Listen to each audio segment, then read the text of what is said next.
Looking for, I think I passed the gavel or do I Nope, not? we'll move the meeting minutes from December 4th, 2024. Questions, comments? Seeing none, all those in favor say aye. Aye. All right. Resolution to amend Rule 16, standing committees to establish committee on municipal audits. This is what we heard about on Monday. Does anybody want to talk about it today? Further? I mean, I know we had a chance to pretty much talk about it Monday, so. Yeah, I mean, I was looking at just rewording. I mean, this is not written real well. So I was thinking about, and then I don't know if Brian might have something as well, but I would suggest we put objectives of the committee are to provide, and I have this written out, are to provide guidance and oversight to the city council internal auditor in the performance of his or her responsibilities, create and review annual audit plans, and evaluate the financial position of the city. The Committee on Municipal Audit will prepare an annual audit plan by June 30th each year. Just again, because this is going to actually be inserted into our official council rules, I think it needs to be written. Sure. Interpreted grammatically. Yeah, I mean. But it doesn't change at all. The Right. substance of it. We Right. would accept that. Did the attorney's office write this or draft No, we this? didn't write it. Okay, but you would look We over it. looked at it, Okay. but it was legally, so it wasn't the attorney's place to suggest changes grammatically. Right. Right. All right, so add anything to this? I mean, it's what the council. So, yeah, whether it's approving audits, reviewing reports, approving side projects as they come in, or doing the annual evaluation. There's also the case of the council president, it's sort of like the direct boss for the first time, things like that. So I don't want to be there a conflict between this organization and the direct boss. So I don't know if we better lay out the lines of reporting on departments. Okay. Anything else to talk about for this? For me, no. I mean, I think even in, the president's role, I mean, they're the ones that are actually going to appoint this committee. I think they'll make clear the purpose of and that they retain that supervisory position for the staff just in general. I think the one concern I heard out of the dais was that folks don't want it to be perceived that this is planning kind of the normal flow of communication between respective council members and the internal auditor that has happened historically, because that is, of course, still appropriate moving forward. So I don't know if that needs to be added in here or not. I don't know. Maybe. Charles, is this anything like that you see a conflict other than, I mean, work-wise or time-wise or anything? Well, let's see, that's as it comes up. I know some council members have been holding off on asking me to do this, to this, to that, until things are set up. Right. So, yeah, at the end of the day, who's responsible for deciding what duties and responsibilities and doing the time? I don't want to be a conflict with half the president, half the ad hoc committee. Okay, and I'm trying to remember, didn't we vote on something Monday? We placed on file the audit. Oh, and we're already taking it up. Well, this is, I mean, I think this was inserted in there. Well, the audit plan was just kind of the schedule, right? So we placed that on file, but this was discussed that this was coming. I think Peter at the very end of his presentation kind of let the council know that this was coming. Sort of follow on the ad hoc committee that exists now. Yeah. It goes until, I think, June 30th. Yeah. It's just making it an official standing committee. Officially making the committee. Can I ask you, because I'm assuming you're involved, what was the genesis of this, like the language? That's all Peter. Peter put this together. Yeah, Okay. yeah, he put all that together, what the scope of responsibilities are. I showed him in another presentation what normally is like a audit committee's charter, per se. Right. Their duties and responsibilities. This is what he wanted to put into the resolution. But I think my concern with the wording is we could end up with someone that doesn't conflict where a president may not want us to look into something that we've requested and kills it. And there's no language to protect that situation from happening. But we certainly couldn't entertain language. You're saying that it's possible that a council person's request could get overruled or something, or? what are you By the trying to say? president. If you look at the wording and how this is, this committee or the president could say, as being the direct report, that you don't have to ever look into this thing that X person asked you to look into, because we know there's personalities. Because I don't think even, because I've read obviously the charter and I've also read the ordinances that deal with audits. And it's not necessarily made clear. I don't think in either one of those documents. I think something simple like this does not impede other requests made by individual council members. That sounds friendly. I wouldn't have a problem with it. Yeah. And it wouldn't be, trying to pull away from your official duties. Just, we can make these requests and it doesn't turn Can you into read a that one more conflict. time? Yeah. This does not impede other requests made by individual council members. And city attorney, just for the necessity, since the internal auditor is for council, is that implied that it's for council president or for all members of council? Or Well, the not really charter clear? indicates that the internal auditor shall be responsible to the city council, so the body. But, So that's, I'm still okay with putting it in, but if it wasn't in there, it seems like with that charter language, it should be clear that, that the internal auditor works for all the members.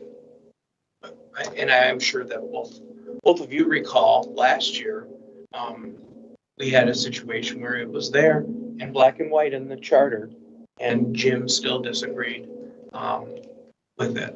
So that, I am learning that we need to be crystal clear on our intentions and not, because I could still find vagueness in that. Sure, and I don't mind adding it, and we'll still have to vote again probably somewhere. So this will actually go up before council.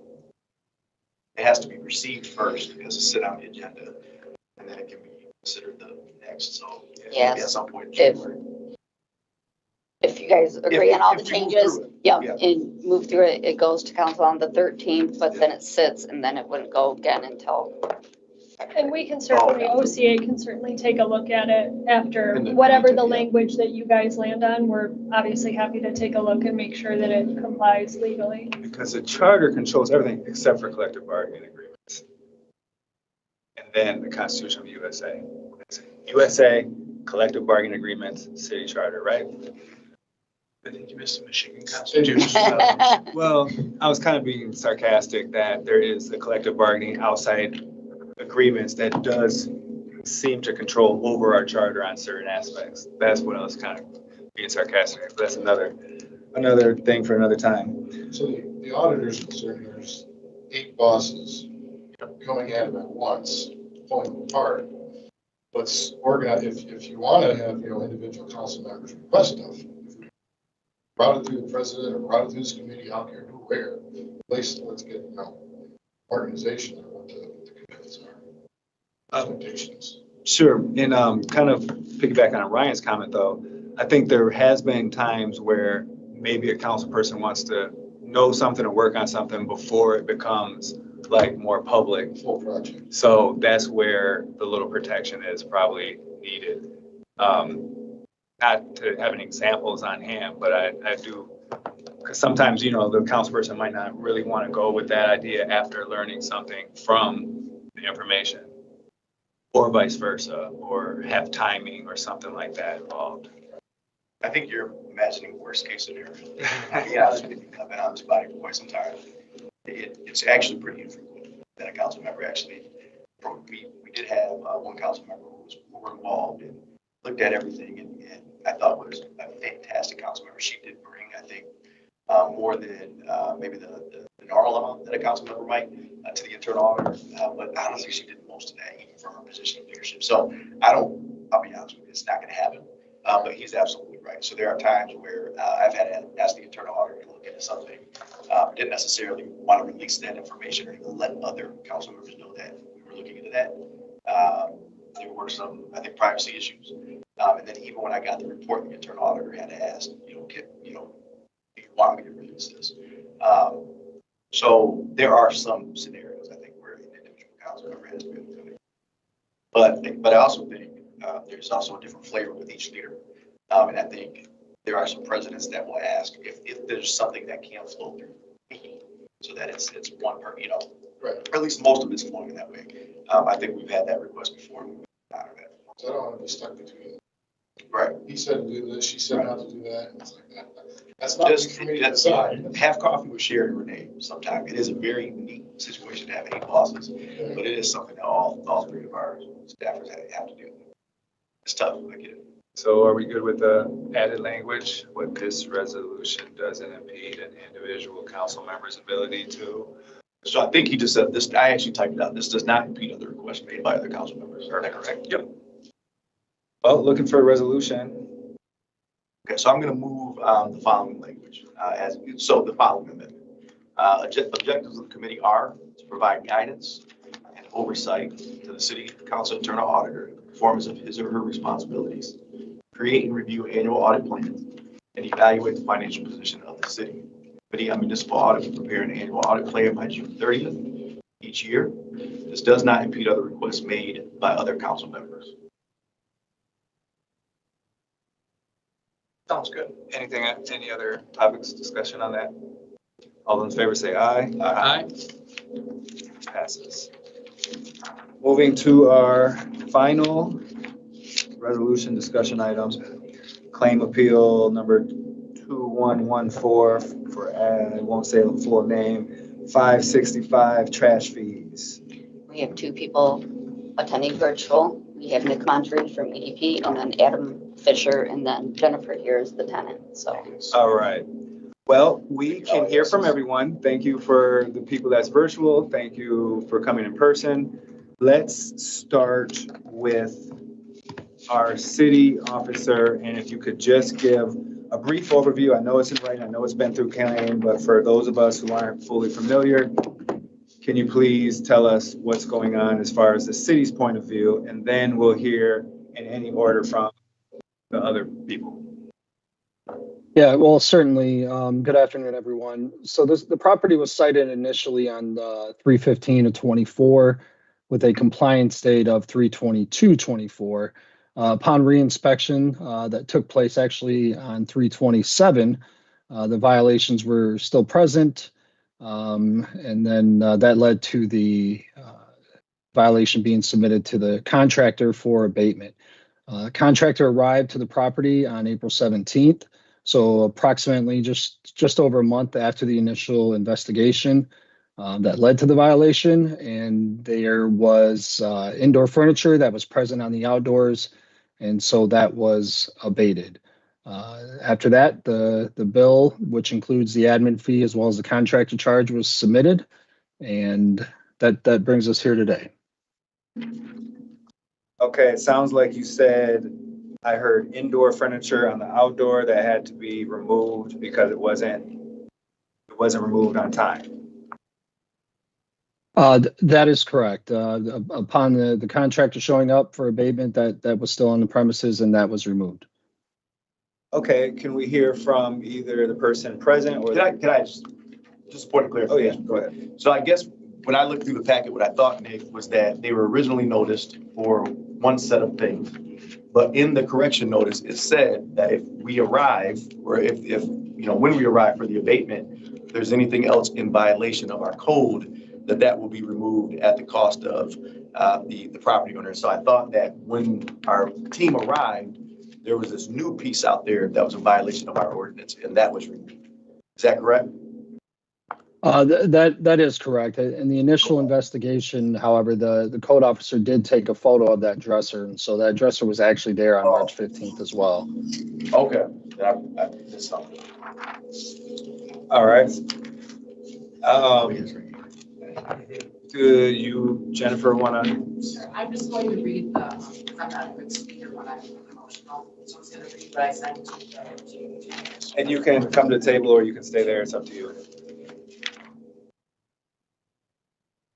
I am appealing the review board's decision because of the fine and the manner in which it was assessed. Everybody knows finances are subjective, but $565 for me, a lot of money. But I also want to appeal the decision to initiate grassroots level change.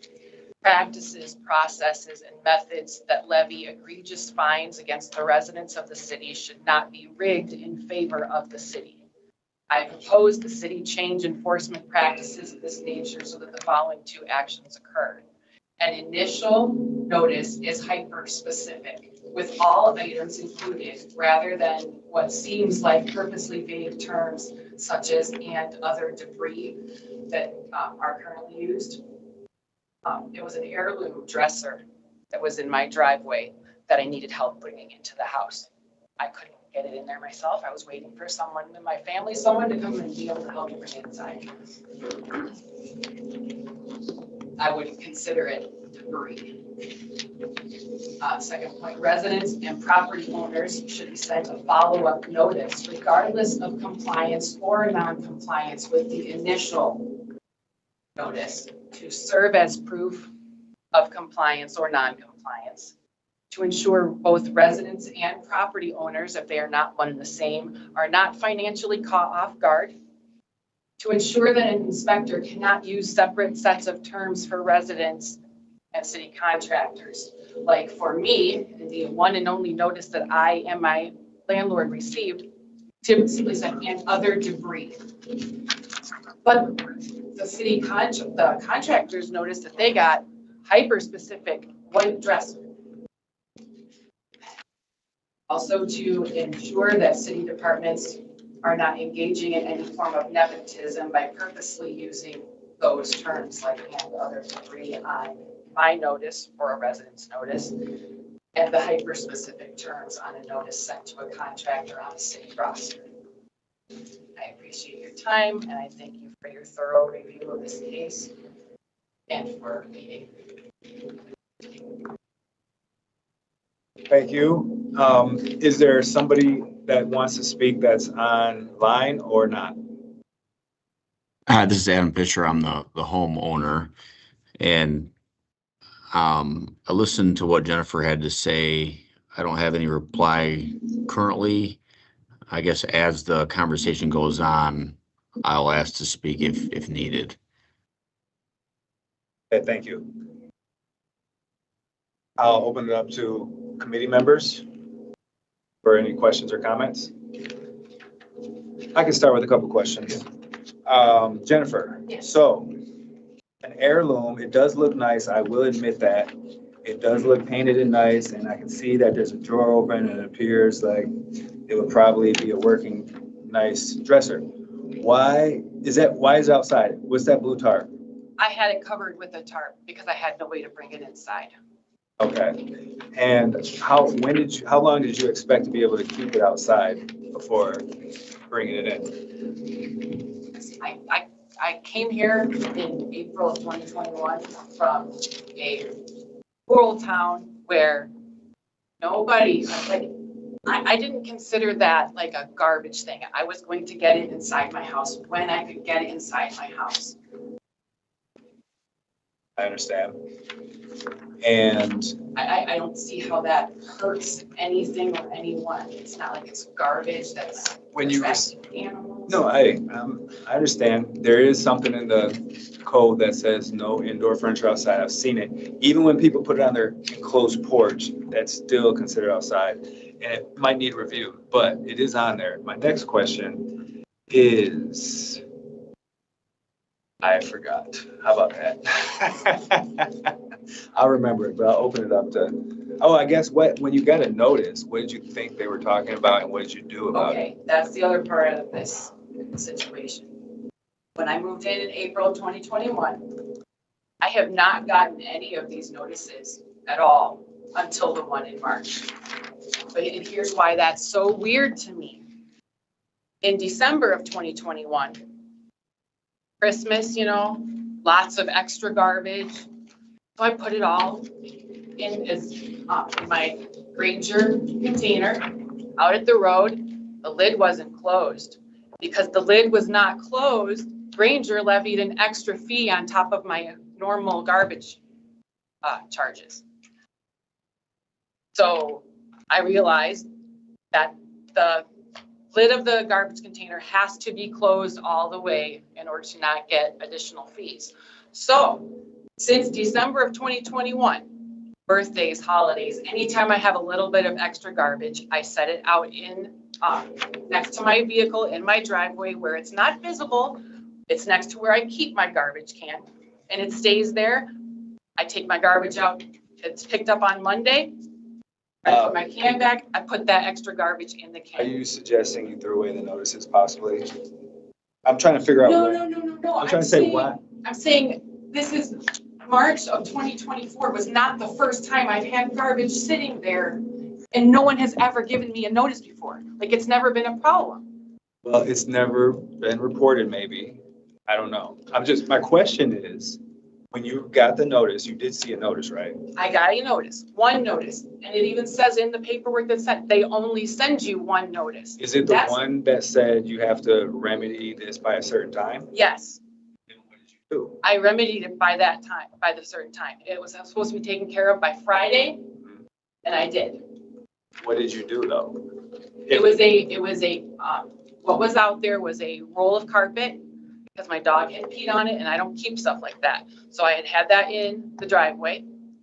I put it in the garbage can. And then the clothing, it was spring cleaning time, bringing summer clothes in the house, taking winter clothes to the shed. I had a bag of clothing sitting outside my shed that I hadn't taken into my shed yet.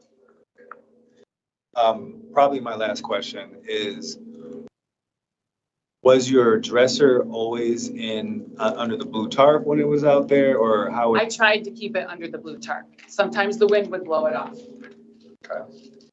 And is that picture where it is by this fence, the place it's always been? Since I got it, yeah. What is that, a parking spot? It's in my driveway, yes. And it was behind, that's the thing, like, I just don't understand what's hurting me. It was, whenever I'd pull in, my vehicle would be blocking it anyway. Okay, thank you. I'll just keep it open to any other questions. I do have a comment online, please.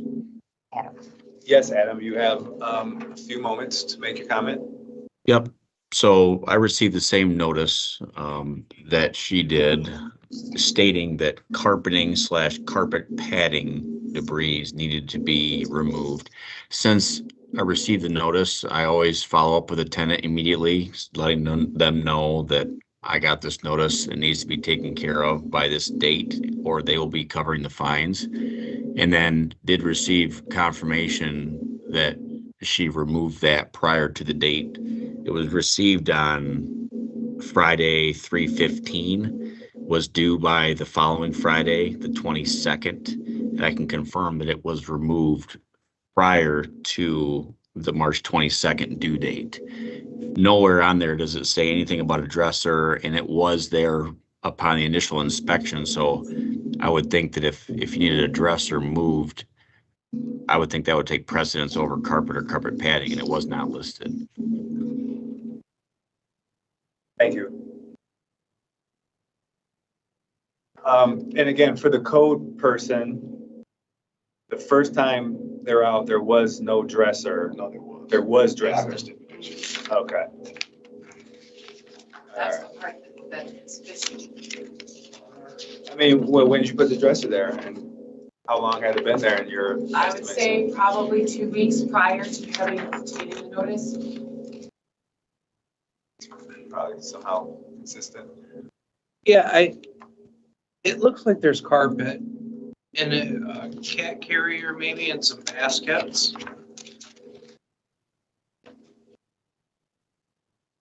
I struggle with this. I understand the frustration. But you know, the notices were all gotten by the owner of the property and yourself, and I don't think But they even. not the one that says white dresser. That notice was not sent to either of us. But it was sent Sorry, to, Jennifer. Yeah, and I do think that, Keep it open first. after that initial notice, the contractor didn't come until 4/17/24. So you had quite a bit of time to give.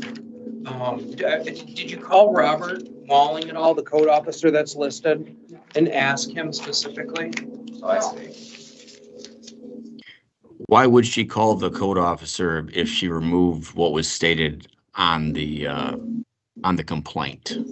And the reason I ask this is because I get these all the time. I've never called or heard back after the complaint is fulfilled. I do follow up very diligently because I don't like fines being associated with my property. Well, I think trash and debris would cover what the other items were, according to code. And the officer that was there. And I would. A dresser think in good I'm shape sorry. would be considered trash. I'm sorry, let me finish, please? Sorry. Your notice also had the code officer's number. I would think as a diligent property owner, looking out for your residents, that you would call Robert and ask him specifically what items should not be outside that are currently outside. Because I think that's the key to the issue.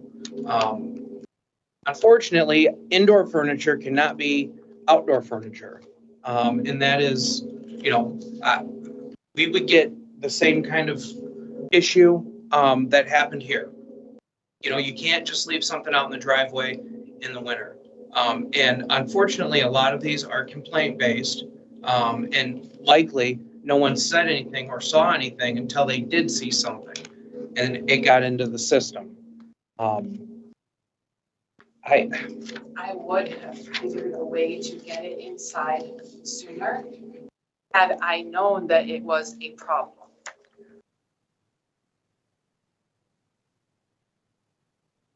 You have anything? No, I concur with Councilman Goss. I mean, the reality is the correction notice was sent to Hartel Road. It was sent to Washington Avenue. The language, it may be vague. There's a lot to include in these notices, but it's very clear that says, please, if any other additional trash or debris is defined in section 302 is found on the premises by the contractor, it will also be removed without additional notice. They also talk a little bit about the fee in addition to the contractor's expense. So when we look at the 565, they know that the vast majority is actually going to the contractor. This is simply, money that the city has actually paid, which means our taxpayers have actually paid this to the contractor. And so this is us on behalf of our taxpayers trying to recoup that money. And then it very clearly says, if you have any questions or concerns about complying with the time indicated, or within the time indicated, you may contact me Monday through Friday between, and the name is given in the. We get a lot of calls based on this notice, and I think our code office does it in almost much to the chagrin of some council members, as an example, because we get a lot of complaints from people about different debris and things that are maybe aesthetically not pleasing in their neighborhood. They choose to move into the city because they don't want that rural kind of effect aesthetic. And so our code, I think, bends over backwards to work with people. And would have given them more time and maybe even talk about some resources that exist in our community. That exist within our community to help. The reality is we have paid this contractor. The contractor, in my opinion, executed the contract with fidelity. I mean, frankly, it was a ton. And this is the only other thing I'm going to say. And I'm struggling. I'm struggling with the fact that there was an heirloom dresser outside for 6 weeks. And it looks like, exposed to the elements because there's no picture with that tarp actually on it. So there's just nothing that was not done appropriately here. So I don't think there's grounds to grant the claim. So, and I understand, sorry, I understand, the frustration with the cost of that. But I think Councilmember Hussein, said it very clearly. That's a cost to the citizens, and I think that it's high, but there's, that is the cost they charge us. We don't have any control over what their price is. They would never have had to have picked it up had I known that it was a problem. I understand, Jennifer. Let me get the last word here and then I'll make a motion and then we'll vote on it and see what happens. What I don't like about the process, I can always find something, is that the code officer, who's the trained City of Lansing person, came there and decided what was wrong and what wasn't. And I think when they wrote trash and debris, they may not have included indoor furniture outdoors because that is a separate distinction. So because our code person came and said that, and then trash and debris was supposedly remedied, but the dresser was still out there. And then we have Eric's Refuge come and use their discretion on, all right, well, let's see, what all under the name of the code can there be?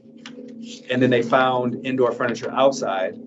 Whether tarp was on or off, not clear. I would think that it has been on, given the condition it looks in the picture still from being outside.